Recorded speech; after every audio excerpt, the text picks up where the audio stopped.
বদনখানি মুখমণ্ডলটা ঠিক নয়ন দুটোই দেখে আসো, ঠাকুরগুলো সব দেখে এসো। এমনি ভাবে আচ্ছাদন করেছে।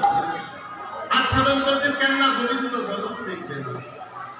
আচ্ছা, যে বদন সেই বদন দেখবেন। সখীরা বলেন আধেরে ব্রহ্মা জপে দিবানিশি, শিব হল শ্মশানবাসী। আর তুই ছিলি চালক মন্দিরের চন্দ্রশালিকা, এসেছিস রাজপাটে গোবিন্দ বদন দেখবে। তাহলে আপনি দেখতে রাধারানী বলে ললিতা রে, আমায় আমার পরাণ বধূ নিবেশ করে আমি দেখিতে পারবো না। আমি গোবিন্দ আমার গোলক হতে ভুলকে নেমে এসেছে,